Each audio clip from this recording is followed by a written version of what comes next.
binayaa qiso ka hadlaysa dulmiga inuusan fiicnayn, sidoo kale cuquubadiisa inay tahay mid soo degdegta. Nin hantiile ah ayaa waxa uu lahaa beer, waxayna u soo saaraysay khudaar nooc walba leh. Beertiisa waxaa dhinac kaga dheganayd beer kale oo uu lahaa nin wanaagsan oo faqiir ah. Beertaas maahee wax kalena aanan lahayn. 3 caruur ah oo aad u yar ayaana u joogay. Sidaa darteed waxa uu kari waayay in uu abuuro beerta, maadaama uu xanuunsanaa, hanti uu ku qarash gareeyana uusan haysan. Ninkii hantiilaha ahaa marar badan ayuu isku dayay inuu ka iibsado ninka faqiirka ah beertiisa, laakiin ninkii faqiirka ahaa waa uu diiday. Waxa uuna u sheegay beerta 3diisa caruura in ay leeyihiin, asagana uu ka yahay waardiye, xaqna uusan u lahayn inuu ku xadgudbo. Hantiilihii waxa uu go'aansaday inuu beertan helo asagoo adeegsanaya awood. Gaar ahaan ninkan faqiirka ah ma haysto sabar looga caddayn oo ah inuu dhulka leeyahay. Inta badanna dadka tuulooyinka degan ma daneeyaan dukumentiyada. Hantiilihii waxa uu keensaday 2 nin. Nin walbaana waxa uu siiyey lacag fara badan si markhaati been ah ay ugu furaan maxkamadda horteeda in asaga uu leeyahay dhulkan. Maxkamadda markii la tagayna hantiilihii waxa uu xaqiijiyey inuu dhulkaas leeyahay.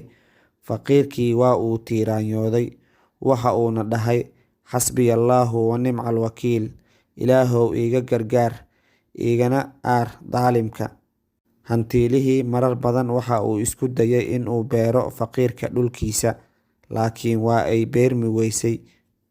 Inkastoo khubarada ay u sheegeen dhulkan inuu yahay dhul beerashada ku fiican, haddana qarash badan ayaa uga baxay.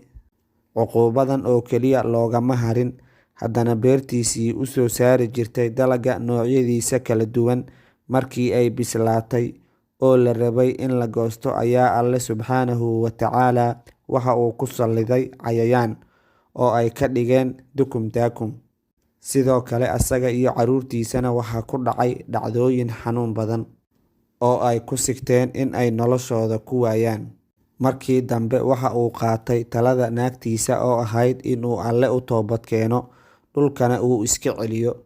Alle ayuu u toobad keenay, dhulkiina faqiirkii ayuu u celiyey, cafis ayuuna weydiistay. Dhibaatooyinkii uu u geystayna waxa uu xaalmarin ahaan u siiyey lacag aad u fara badan si uu ugu beerto beerta dalago. Sidoo kale waxa uu u hadiyeeyey mid ka mid ah makiinadaha beerta. Kadib beertii wax soo saari weysay waxa ay noqotay beerta ugu fiican beeraha xagga wax soo saarka. Halka hantiilihii beertiisa Alle uu ka kaxeeyey cayayaanka, waxa ayna bilowday sida ay wax u soo saari jirtay in ay u soo saarto. Hantiilihii Alle subxaanahu wa tacaala ayuu u mahadceliyey, waxa uuna ogaaday dhibaatooyinka soo gaaray in ay sabab u tahay dulmiga uu ku sameeyey ninka faqiirka ah, kaasoo markii dambe ku faa'iiday, cilmi iyo caqlina uga siyaaday.